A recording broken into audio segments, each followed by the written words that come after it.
예수님의 이름으로 기도하옵나이다. 아멘. 하나님의 말씀 시편 34편 8절 한 절 말씀을 같이 공독하겠습니다. 시편 34편 8절입니다. 다 같이 읽겠습니다. 시작. 너희는 여호와의 선하심을 맛보아할지어다. 그에게 피하는 자는 복이 있도다. 아멘. 말이 행동으로 나타나고 행동이 반복되면 그것이 습관이 됩니다. 습관이 되면 당연한 것처럼 자연스럽게 반복하게 되죠. 그래서 어떤 습관을 가지고 있는가를 보면 그 사람의 삶의 모습을 엿볼 수가 있습니다. 특별히 신앙생활이 습관적이 되어버린다면 자칫 외식과 형식주의에 치우칠 수 있습니다. 그렇게 되는 경우에 습관화는 신앙생활에 독이 될 수 있죠. 그러나 항상 하나님과 교제하는 것을 당연시하는 것은 우리 그리스도인들이 최선을 다해야 할 일이고, 그것이 어떻게 보면 진정한 경건입니다. 예를 들면 기도하는 것이 습관처럼 되어야 쉬지 말고 기도하라는 말씀을 이루게 됩니다. 기도가 일상이 되어야지 특별한 행사가 되면 안 된다 그 말입니다. 기도하는 것이 특별한 행사가 되면 참 힘듭니다. 그러나 기도가 아예 일상생활처럼 되어 있는 사람에게 기도는 당연한 일이고, 당연한 일이기에 그리 힘들지 않죠. 왜? 삶의 일부가 되기 때문입니다. 예배 드리는 것도 몸에 배야 합니다.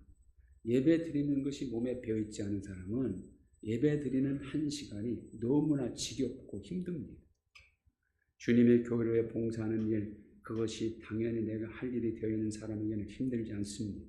그러나 특별한 계획을 세워야 하고 작정을 해야만 할 수 있는 그런 사람에게 봉사는 상당한 부담이 되는 일이죠. 헌금도 마찬가지예요. 헌금 드리는 일 정말 쉽지 않은 일입니다. 넉넉하지 못할 때도 힘든 일이지만 수입이 많으면 더 힘든 일이 또 하나님께 드리는 헌금입니다. 그러나 하나님과 더 친밀한 관계를 맺기를 원하고 믿음 생활을 제대로 하기 원하는 사람들은 반드시 넘어야 할 산이 또 헌금 문제입니다. 세계 제1의 부자 자리를 26년 동안 지켰던 록펠러, 그의 성공 비결 중 하나가 철저하고도 온전한 11조라고 그 자신이 밝혔습니다. 그가 갑부가 되었을 때 그의 11조의 액수는 상상을 초월하는 것이었죠. 그의 수입의 11조를 계산하는 직원만 40여 명 있었다고 합니다. 그가 드린 11조를 통하여 미국 내 많은 종합대학교, 종합병원들이 세워졌다고 합니다. 어떻게 그렇게 할 수 있었는가? 어릴 때 부모님으로부터 받은 작은 용돈에 대한 철저한 11조를 드린 결과였다고 그는 고백하고 있습니다. 하나님과의 관계에서 나는 그동안 어디까지를 당연한 것으로 여기며 해왔는지, 믿음의 크기는 하나님을 위해 하는 것을 얼만큼이나 당연시 하고 있는가, 거기에 달려있다고 보면 됩니다. 하나님의 심판의 원리는 행한 대로 갚고 심은 대로 거두는 것이죠. 이거는 성경 전체를 꿰뚫고 있는 하나의 큰 맥과 같은 겁니다. 구약 성경 전체, 신약 성경 전체가 강조하는 대원칙과도 같은 것이죠. 그러므로 내가 하나님께 더 좋은 것, 더 많은 복, 더 큰 은혜를 받으려면 내가 먼저 심어야 하고 행하여야 합니다. 하나님께로부터 좋은 것, 많은 것을 받기에 합당한 것을 심어야 합니다. 우리 하나님은 철저하신 분이죠. 은밀한 중에 하는 일, 보잘것없는 일까지도 낱낱이 알고 계시고 기록하고 계십니다. 하나님과의 관계에서 하는 모든 수고, 모든 일은 절대로 헛되지 않습니다. 금년에는 하나님께 복의 씨, 은혜의 씨, 능력의 씨를 많은 심는 한 해가 되어서 더 큰 은혜, 더 큰 복, 더 능력을 체험하는 그런 한 해가 되시길 축원합니다. 우리 하나님은 언제나 현존하시는 분이죠. 현존이란 말이 지금 여기 계신다는 거예요. 저 높은 보좌에만 가만히 앉아 계시는 그런 무능한 분이 아닙니다. 어느 한 곳에 갇혀 계시는 분도 아니고 모르는 것이 있는 분도 아니에요. 어디에나 계시고 모든 것을 아시고 무슨 일이든 원하시는 일은 다 행하시는 하나님. 더군다나 말로만 하시는 분이 아닙니다. 항상 일하시죠. 이 역사도 이끌어가고 계시고 우리 개인의 인생의 걸음을 정하시고 인도해 가십니다. 특히 하나님의 자녀인 우리 한 사람 한 사람을 향해서는 세상에 하나밖에 없는 것처럼 사랑하시고 최고의 관심을 가지고 구체적으로 도우십니다. 우리를 향하여 눈을 크게 뜨고 감찰하시고 우리의 삶을 간섭하십니다. 여기서 우리가 분명히 알아야 할 것은 하나님이 하시는 모든 일은 반드시 선하다는 사실이죠. 시편 기자들은 계속 반복하여 그 사실을 찬양합니다. 여호와께 감사하라. 그는 선하시며 그 인자하심이 영원함이로다. 이런 하나님이심을 실제로 체험한 다윗은 이런 고백을 하죠. 나의 평생의 선하심과 인자하심이 정녕 나를 따르리니 내가 여호와의 집에 영원히 거하리로다. 그렇습니다. 우리는 평생 동안 하나님의 선하심과 인자하심 안에 살게 되어 있습니다. 하나님의 도우심 없이는 하루도 살 수 없는 것이 인생의 현 주소입니다. 그것을 깨닫고 인정하고 하나님께 감사하는 사람이 있는가 하면 전혀 깨닫지 못하여 자기 노력으로 살고 있다고 착각하는 사람도 있지요. 하나님의 선하심은 항상 우리와 함께 하시고 우리의 삶을 통하여 하나님은 당신의 선하심을 나타내십니다. 그러나 영적으로 깨어있지 못한 사람은 하나님의 선함을 맛보지를 못합니다. 무엇이 하나님의 역사인지 조차를 깨닫지 못하죠.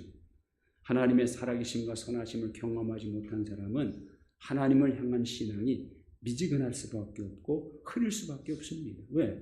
경험이 없기 때문에 확신이 없는 것은 당연한 겁니다. 하나님은 분명 살아계시고 역사의 주인이시고 인생을 주관하십니다. 그런데 항상 선하심으로 주관하시고 역사하십니다. 심지어 우리가 생각할 때 좋지 않은 것까지도 하나님의 계획 안에서는 선하심입니다. 모든 것을 합력하여 선을 이루시게 하기 때문이죠. 거기서 모든 것 속에는 포함되지 않는 것이 없어요.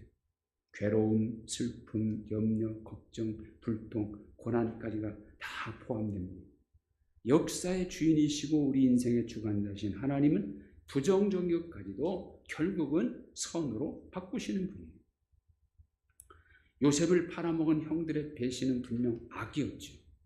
그러나 하나님은 그 악을 어떻게 선으로 바꾸십니까? 요셉을 애굽으로 보내시고 애굽의 총리 대신이 되는 지름길로 형들의 악을 완전히 선으로 바꾸신 거예요. 하나님의 선하심을 맛보는 것이 영적인 체험이고 살아계신 하나님과의 인격적인 만남입니다.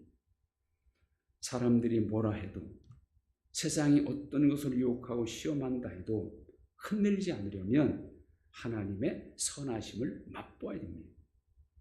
교회를 사랑하지 말래도 사랑하게 되고 힘들고 바쁜 상황에서 예배를 사모하게 되고 기도하지 않고는 견딜 수 없게 하는 것, 이게 바로 하나님의 선하심을 맛본 사람의 모습이죠. 무엇을 하든 가장 먼저 하나님을 생각하게 되고 하나님의 뜻을 구하고 열심을 내지 말라 해도 열심을 다하게 되고 하나님의 선하심을 맛보면 부정적인 말도 긍정적인 말로 바뀌게 되고 뭐든지 할 수 있는 사람으로 바뀝니다. 왜? 하나님께서 반드시 선하게 우리를 이끌어 가신 것을 믿기 때문이죠.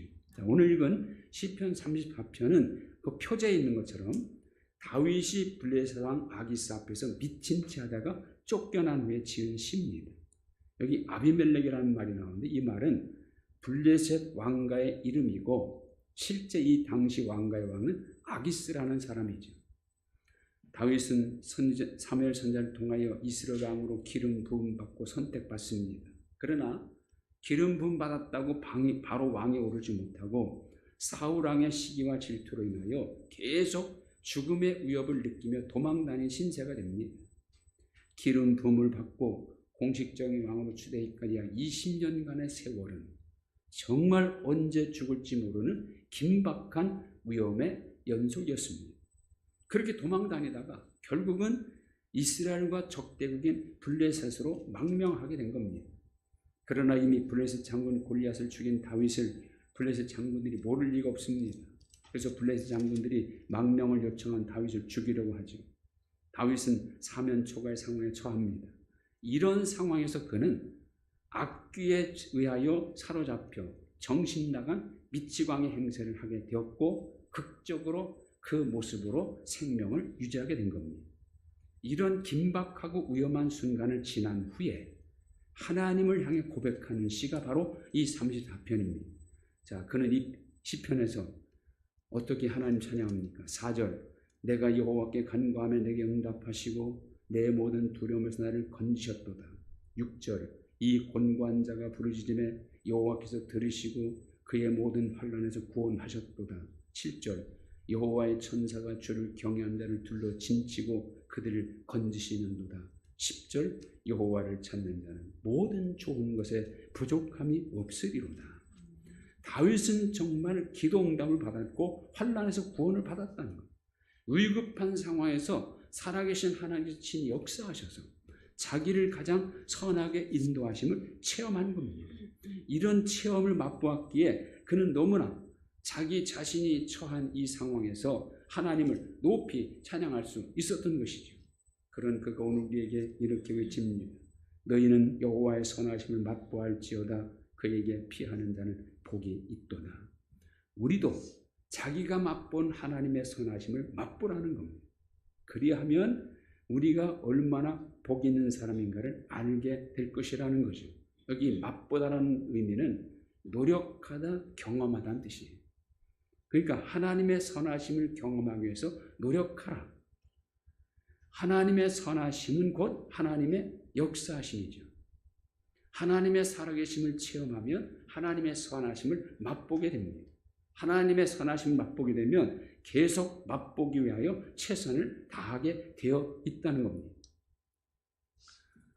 장로의 신학대학교 조직신학 교수로서 23년간 교수로 재직하고 장로의 신학대학 총장을 역임하고 지금은 은퇴하여 한국기독교학술원 연구교수위원장으로 있는 김명령 교수라는 분이 있어요.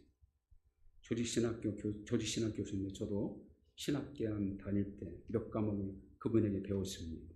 이 조직신학이라는 것이요, 굉장히 까다롭고 지루한 과목인데 아주 재미있게 명쾌하게 가르치는 분입니다.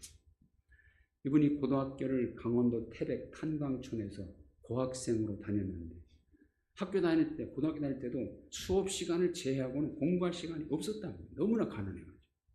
그런 그가 서울대 영문학과에 합격하게 되었는데 그는 그것을 하나님의 기적이라고 말합니다.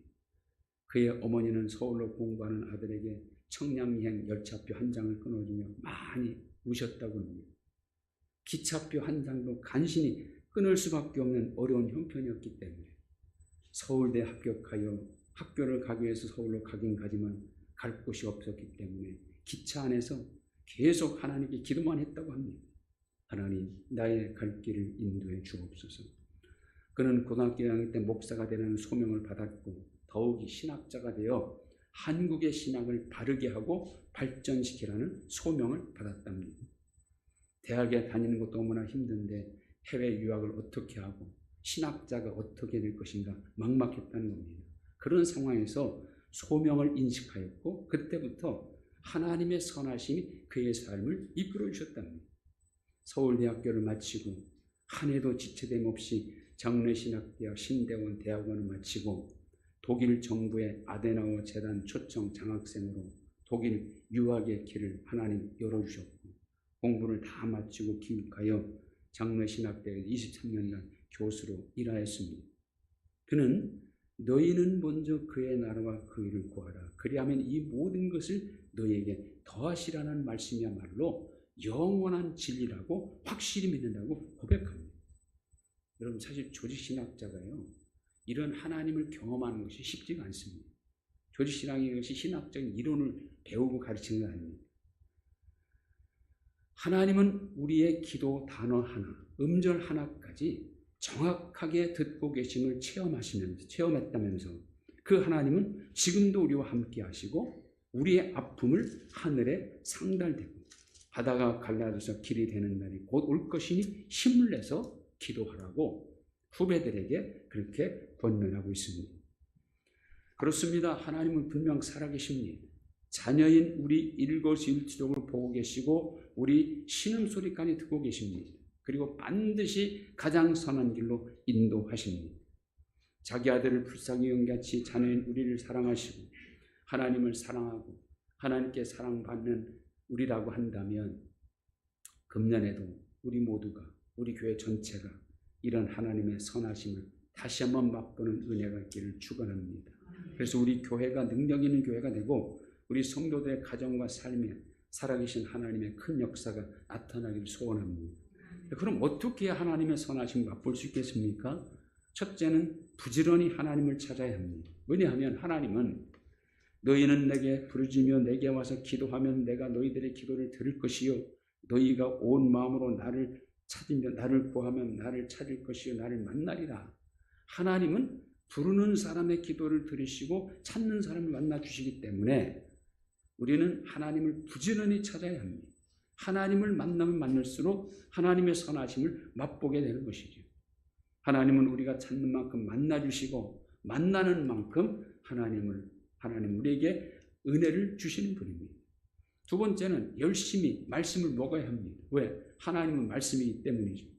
말씀을 통하여 역사하시고 말씀을 통해 만나 주시고 말씀을 통해 기도에 응답하시고 말씀을 통해서 복을 주십니다. 그래서 말씀을 먹는 만큼 우리의 믿음은 건강하고 능력이 있게 되는 겁니다.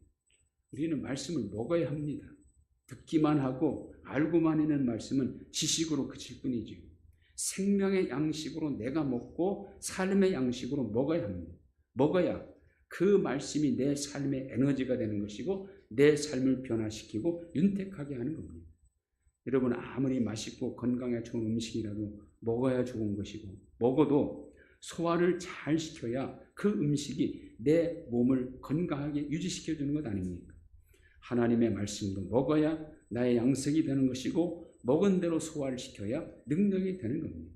말씀을 소화시킨다는 말은 그 말씀을 실제적으로 내 삶에 적용하는 것을 말합니다. 하나님은 말씀을 보내 우리를 위경에서 건지시는 분이지. 그러므로 말씀을 먹는 만큼 하나님의 살아계심을 체험하고 하나님의 선하심을 맛보게 되는 것입니다. 세 번째는 항상 하나님 앞에서 살아야 합니다. 하나님은 안 계신 곳이 없죠. 어디를 가나 우리는 절대 혼자일 수가 없어요. 왜? 모든 곳이 하나님이 계시는 곳이고 우리는 그 하나님의 얼굴 앞에 놓여 있는 사람이기 때문입니다. 범사에 하나님이 주인 되심을 인정하고 범사에 하나님과 동행해야 합니다. 하나님을 배제하고 잘할 수 있는 일, 잘 될 수 있는 일은 하나도 없습니다. 내가 항상 하나님 앞에 살면, 내가 항상 하나님과 동행하며 살면 하나님도 항상 나를 도우시고 나와 동행해 주십니다. 내가 항상 하나님 앞에 살면 하나님은 항상 당신의 선하심을 내게 보여주시는 것입니다. 금년은 무슨 일을 하든지 한 경우라도 하나님을 배제하는 일이 없기를 바랍니다. 아주 작은 일까지도 하나님을 그 일의 주인으로 초청하고 하나님의 도우심을 받아 시작은 미약하지만 나중은 창대케 하시는 놀라운 복을 받기를 축원합니다. 하나님은 언제나 반드시 선하신 분이고 반드시 우리에게 좋은 것 주시는 분입니다. 그것도 시시하게 주시지 않고 원대로 배불리 먹고도 12바구니가 남도록 주시는 분이죠. 이런 하나님과 동행하면 누가 유익하겠습니까? 하나님을 더욱 부지런히 구하고 하나님의 말씀을 열심히 먹고 항상 하나님 앞에서 살아 모든 범사에 하나님의 살아계심과 선하심을 확실히 맛보는 복된 한 해가 되시기를 주님의 이름으로 축원드립니다. 하나님 감사합니다. 분명 하나님 살아계시고 언제나 우리에게 선을 베푸시는 줄로 믿습니다.